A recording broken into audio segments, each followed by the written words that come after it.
Hi, welcome to Pamela Price Unfiltered. I'm Pamela Price, your host, and this is the place and the space for real talk. This podcast is all about raw, unfiltered conversations about law, politics, culture, education, systemic racism, and current events shaping our world. We'll go beyond the headlines to dive deep into how some of our most pressing issues are impacting real people, real families, and our community. My goal is to help you navigate the complexities of today's world. Each episode will tackle an issue, breaking it down in a way that's honest, informative, and actionable.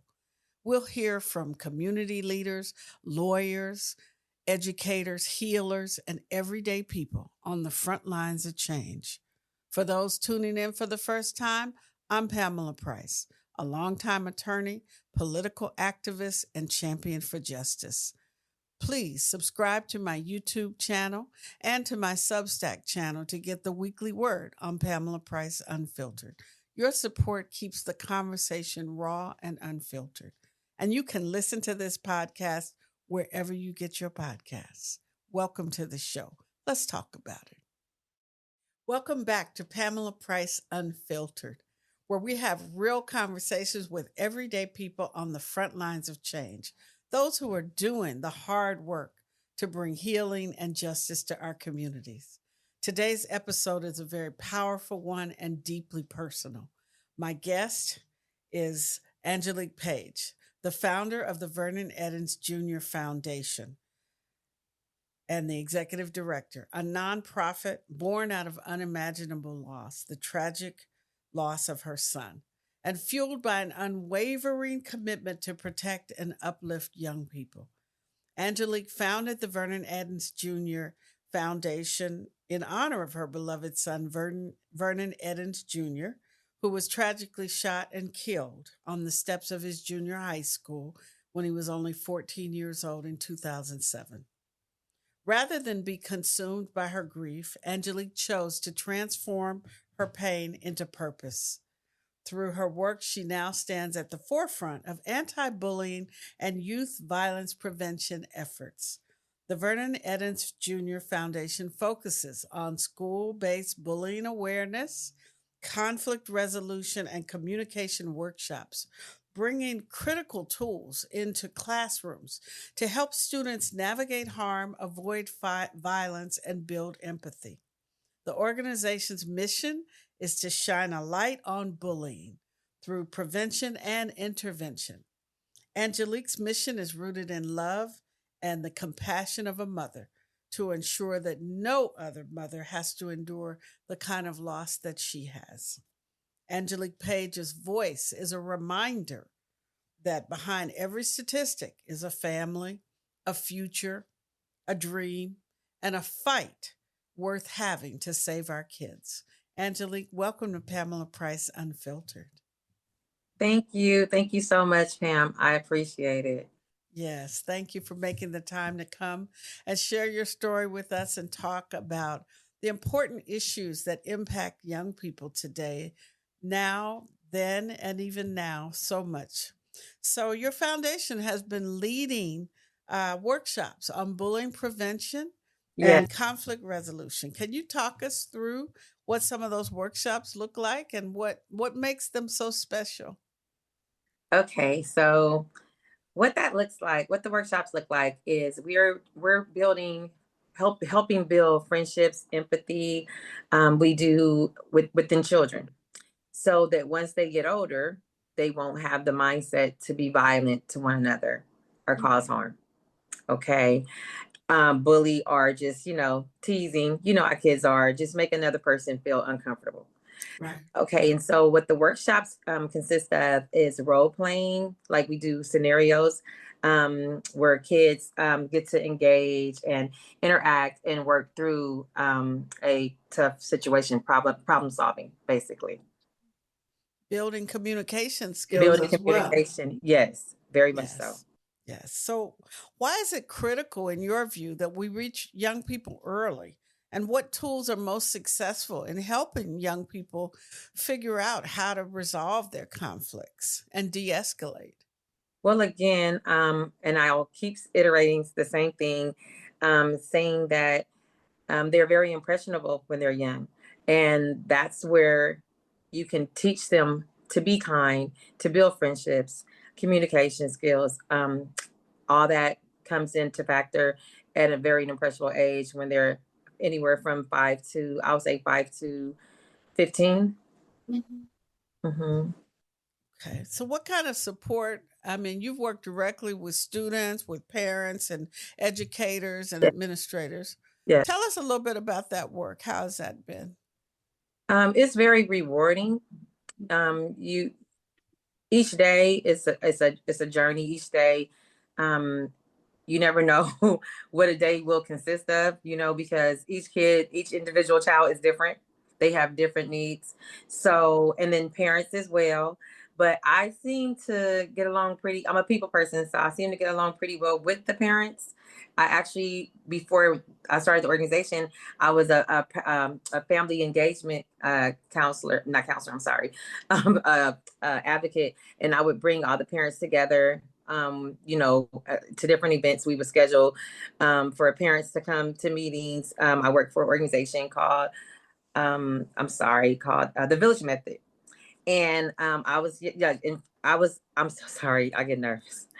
I was I took lead on bringing families together.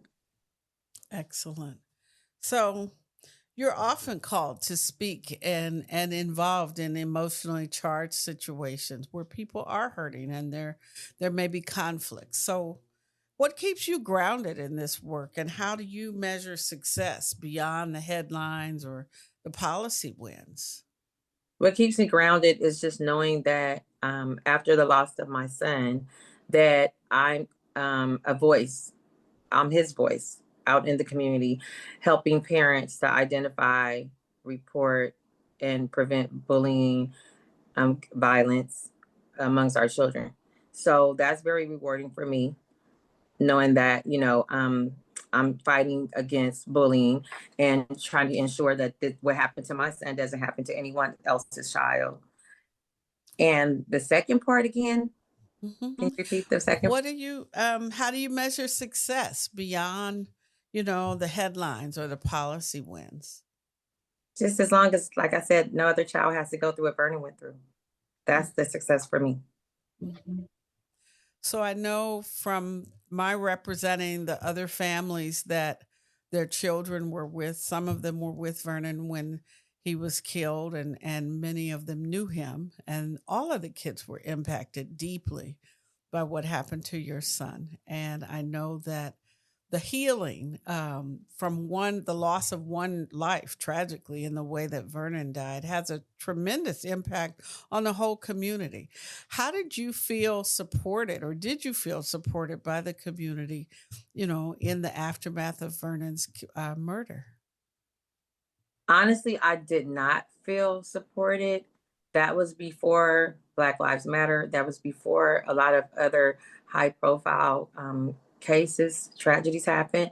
And so I really did not feel supported by the community, because the community that we lived in, was primarily, the race of people that had committed the crime towards my son. So I felt I was a little paranoid. I just felt like, I need to get up out of here. Maybe I didn't take the time to receive the support from the community. Just sometimes it's just misunderstanding, it's communication. But like I said, I got up and I moved away. So with that community, I left. So I really didn't, I can't fairly say that they didn't support me because I wasn't there. Mhm. And that's why I want to be a community supporter myself, because it's Right. needed. Mhm. And as far as Right. with his friends and everything, um, we kept in touch for a while, but it was so traumatic. It was so traumatic that it was, I guess, hard for them to keep a relationship with me. They didn't know what to say, what to do. Yeah, and vice versa. Right. It traumatizes everyone. Yes, it was very traumatic. Yeah. And I think that's one of the things that I know that our systems need to recognize, and our community needs to recognize, that this is when something like that happens, it's not just happening to one person in the community or one family. It Correct. really impacts everyone. I It, mean, all of the friends, all of the families, everyone who knew about what happened to Vernon was totally traumatized, right? And fearful. I just met a Um, young man today at the grocery store, and he was telling me about what it is that he does. And I said, well, let me tell you what I do. And he said, oh, wow, you're Vernon's mom. And I get that a lot. His murder really impacted a lot of people, and they remember what happened. And can I say this, Pamela? A lot of people say, well, why do you start with bullying because your son was murdered? But that's where it initiated, you know, and that's why our organization goes into the schools and churches and have community engagements to spread awareness, and so that it doesn't go that far, you know. right, Yeah, so it's really big for me. The prevention part is really big for me. right. And intervention. Intervention, yes, of course. But Yes, I'm just like, it's just a way around it, before it goes too far. right. Exactly. Yeah. One of the themes that I had when I was in the district attorney's office was that it's not enough for us to keep pulling people out of the river. We have to go upstream and find out why they keep falling in. I And like that came from Bishop Desmond Tutu. And I tried to pass that lesson on to people that when you see folks at the point that we see them at their worst moment, uh, there's a lot of stuff that happened before that. And if we can be as proactive in intervention, yeah, then we can prevent a lot of it for sure. for sure. That's public safety to me. Yeah, That's public safety. that's public safety. So tell us, you're involved in a movie about Vernon's life, and you've told me that I'm in the movie. Yeah. So Okay. tell my audience what's the movie about and how'd you get into that and what's happening with that? Okay, so I got into the movie. I met the producer, directors, a great cast. The movie is called Run, and it's the Vernon Eddins Jr. story. And I had a friend, and everyone knows I'm very passionate about anti-bullying and about what happened to my son, and so intervention, prevention, intervention. So I had a friend that I went to school with as a junior high schooler, and he said, "You know what, Angelique? I think it would be helpful for you if you told your son's story in the film, and I know a guy that could help you with it because he did another movie called She's Not Mine." And so I said, okay, let's check it out. And so he said, okay, and he introduced him to the guy. His name is Solomon, Gabriel Solomon. And he said, I'll call you back in a few months so we can get this started. And I'm like, oh, I heard that before. Okay. And so I heard that before. So, but I didn't, I was being, optimistic and stuff. So I said, I'll wait and see. And so he sure enough called back. And he said, tell me about what happened to your son. And I'm going to put a script together and, let me know if you agree with it. So I'll say this, I don't want to go on and on, but I'll say that it's true events. But you do a film, some things are not actual and factual because it's kind of hard. And so I could not tell the other boy's story because I didn't have their permission to do so. So the story is mostly about Vernon but you'll see at the end. And then where you come in at is you are running for district attorney, because back then, remember, you were not district attorney, but you were running Yeah. for district attorney, and in the film. And so Mhm. Mrs. Price is running for district attorney, and she has a love interest and everything. And Ooh. um, Ooh, good. you're, you're putting together policies like for gang intervention. And so that's where you come in at. And I'm your assistant. Oh, amazing. Okay. Well, Yeah. I can't They wait to see they this pull movie. me in on the film. I was improvising. I'm like, how did I get into this? I just go on set, but it's very powerful. Like I said, we have a great cast. Everybody came together. We were Mhm. struggling with funding and everything, and still are. And everybody came together, giving their time and energy and their professionalism and just putting this together in memory of Vernon and to raise awareness to children about bullying. Excellent. Excellent. Well, yes. So the world is clear. In 2007, I was not running for district attorney, but I was about helping kids and And yes, you were. supporting families. Yes, you were. You ended up actually helping, gave a couple of the kids jobs, the ones that were actually with my son when he was murdered, his friends, Yeah. helped them, yeah, by giving them jobs in your office. Yeah. And We not a had, bit more, but I don't know if you want me to go into all that.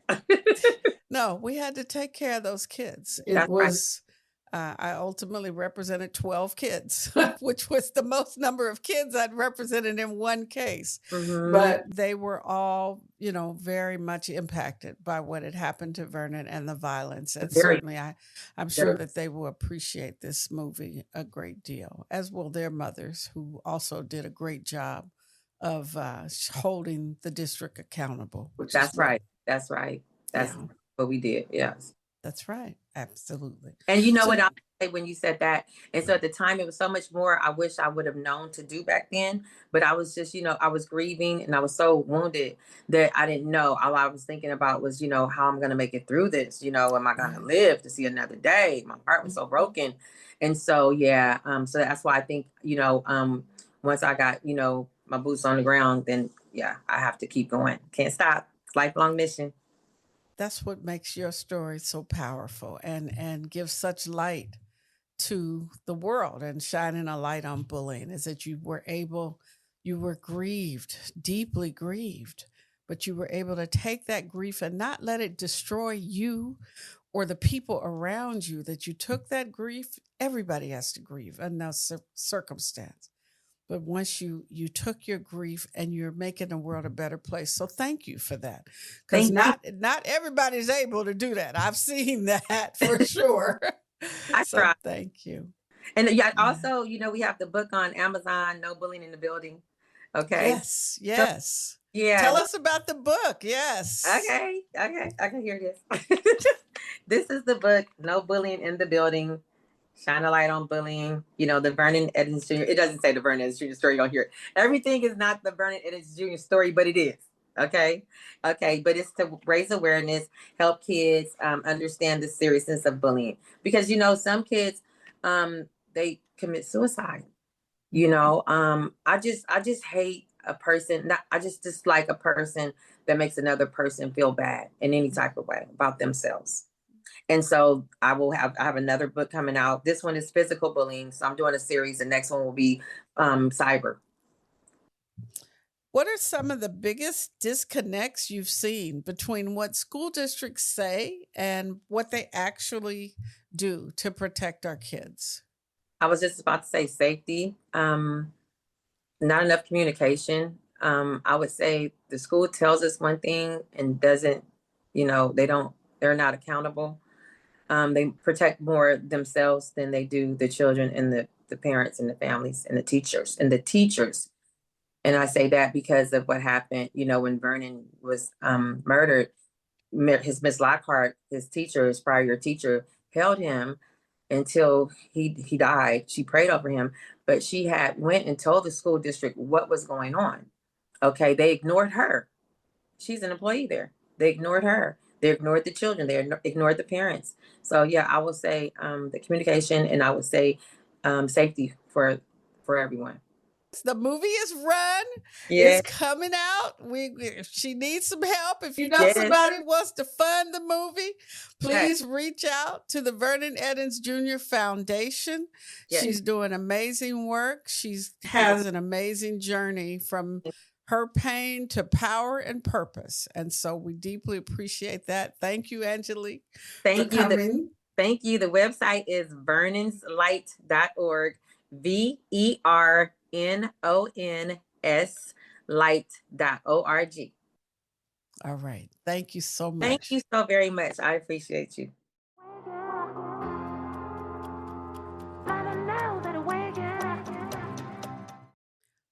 Welcome to Turning Back the Clock, a new segment here on Pamela Price Unfiltered. As we watch the wheels of justice being turned backwards in Alameda County, we recognize that this is just an echo and a reflection of the national crisis that we are living in. Clearly, Trump and the MAGA agenda are taking hold in Alameda County. And so it's important that we take a hard look at what the national politics is and how it's impacting all of us. This is not just politics, it's people's lives. Use of executive orders to concentrate presidential power, making government appointments based on personal loyalty and political privilege, massive tax cuts for the wealthy, attacking labor unions and workers, increasing severe punishment for addicts and for other crimes, fueling mass incarceration, targeting immigrants, women and people of color. If you are not part of the 1%, you are on your own in Trump's America. Trump's second term is dragging us back to the days of Ronald Reagan, who ran and won on the exact same theme, make America great again. So let's break it down on education. First, Trump is working to dismantle the Department of Education. In March, he signed an executive order directing the Department of Education to shut itself down. The Department of Education was created in 1979 to protect equal access to quality education. Ending it rolls back generations of civil rights progress, and especially for Black, Brown, and low-income students, it has a devastating impact. Ending the Department of Education and undermining education in this country is a long-term conservative goal of Project 2025 and the roadmap back to a time that we were all suffering. So what's at stake? Federal civil rights enforcement, gone. Title IX enforcement, gone. Support for disabled students, students with disabilities and special needs, gone.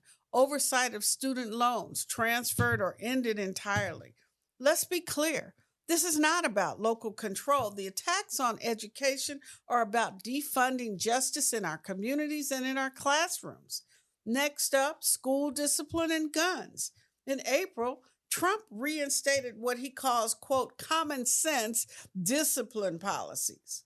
But what that really means is zero tolerance for our children that need support, children who act out of trauma, more suspensions and more expulsions, especially for Black and Brown students and disabled students. At the same time, his administration is pushing for laws to arm teachers. You heard that right, teachers, guns in the classrooms. But research has shown and common sense tells us that arming staff will not stop violence. It won't stop school shootings.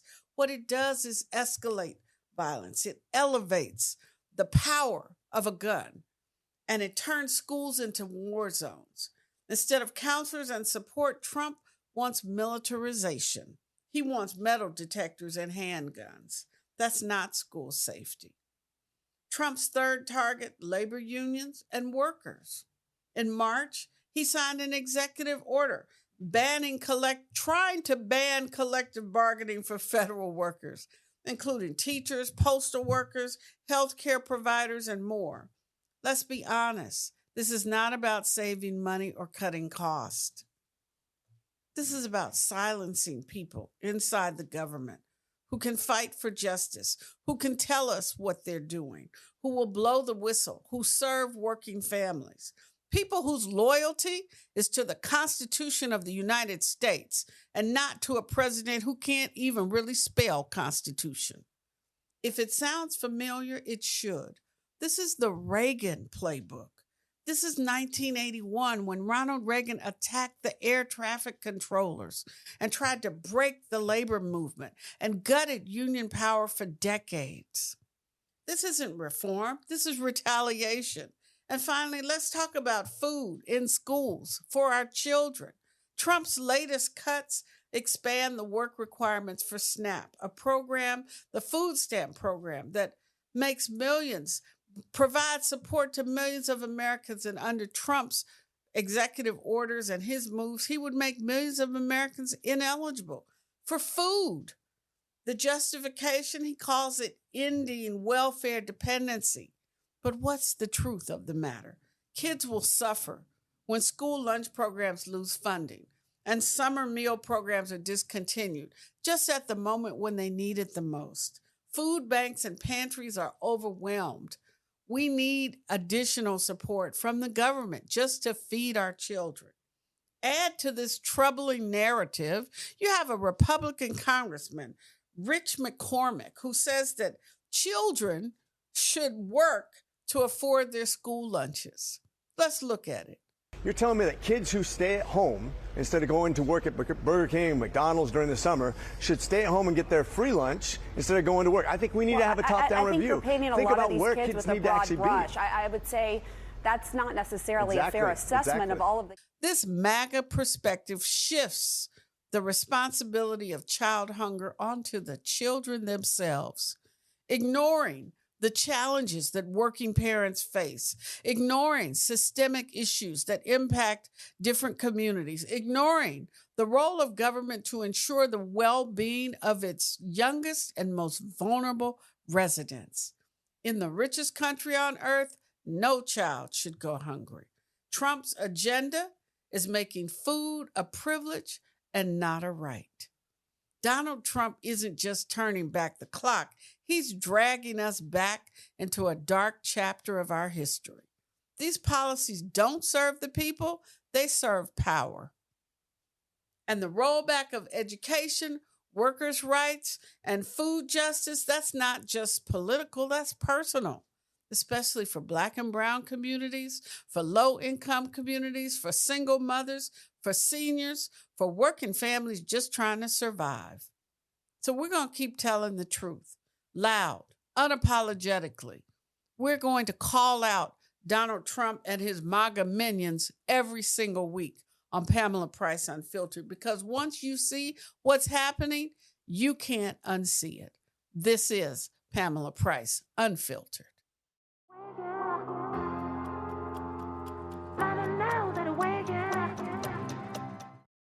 Today's story is about how an entire community stood up against bullying and racism. Vernon Eddins' murder in 2007 was the dramatic and horrific outcome of a series of bullying incidents that targeted young African American people in Union City.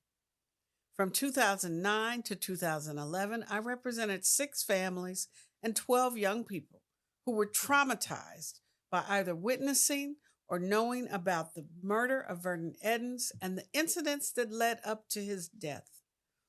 For years, Black families in Union City were subjected to harassment, racist threats, targeted taunts, and physical assaults. Young people, children, were shot at while waiting at the bus stop or while walking to or from school. What the community described to me in 2009 and then testified to during the summer of 2010 was a campaign of terror running through the streets and the parks of Union City, Union Landing, and ultimately the schools. We sued the New Haven Unified School District and the Union City Police Department. The case against the police department was ultimately dismissed based on the legal principle that the police do not have a duty to protect anyone. Let me say that clearly for the people in the back. The police have no legal duty to protect anyone. As long as the police did not create the danger to you, they do not have a responsibility to protect you. That sounds very different from protect and serve, doesn't it? But that is the law and the rule that applies in this country and the reality. In our case, the police clearly did not protect Vernon Eddins or any of the other children who were with him when he was shot, and they were also threatened with death on the day that Vernon was killed. Fortunately, we were able to settle our claims against the school district for a substantial sum of money that was then able to fund and help many of the children go to college or otherwise move away from Union City. What did it take, though, for those parents to sue the school district? A lot. Time and tenacity are a requirement in any legal fight. We see that demanded over and over again when fighting for our kids. Another case where the community came together to fight for kids was in Marin County. In 1999, we sued the Novato Unified School District when a group of white students greeted the visiting basketball team from Marin City with a chant that included the N-word. The court ultimately dismissed that case because the law required us to prove that the school administration was deliberately indifferent, that there was a systemic denial of equal access to an educational program or activity, and that the district's response to the type of racial harassment was clearly unreasonable. I also remember the case of John B., a young man living in a small town with his mother who was harassed and bullied at school because the other students thought that he was gay. He was different, and they used his difference to turn students against him. Even though his mother found me and hired me and we settled the case, the family ultimately had to move out of the little small town where they lived because of the dangers that they faced in the community.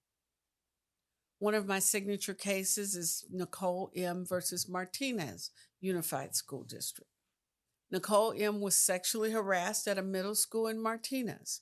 For 2 years, male students at the school repeatedly sexually harassed her and other female students, belittling them with gross sexual comments and gestures, and that was commonplace and pervasive throughout the school. Her mother complained, and the district failed her. She ultimately had to move her child to a different school district. The case, however, established that a school district can, and its administrators can, be legally responsible for harassment suffered in a case of peer-to-peer harassment. So what are the lessons learned? Number one, the worst kinds of trauma for kids that they suffer at school are based on race, gender, disability, and sexual orientation. Number two, school districts are protected by law from most claims and often slow to act to protect our kids. Number three, parents should not hesitate to lean into the law and push with their legal rights on behalf of their kids. Number four, accountability requires time, tenacity, and courage, and collective action by parents, advocates, and community leaders to hold the district accountable and force the district to take measures to protect our kids. Kids absolutely need to feel safe and be safe in school in order to thrive and to learn. Everyone has a part to play in keeping our kids safe and making sure that kids are taught how to resolve conflicts, how to respect each other, how to accept differences, how to reject the twisted values of male dominance and white superiority. This is how we create a future, a better world for all of our children in the future. Thanks for tuning in to Pamela Price Unfiltered. And please like, share, and subscribe to our YouTube channel. And don't forget to become a paid subscriber to my Substack channel to get the weekly word from Pamela Price Unfiltered. Your support keeps the conversation raw and unfiltered. And you can listen to this podcast wherever you get your podcasts.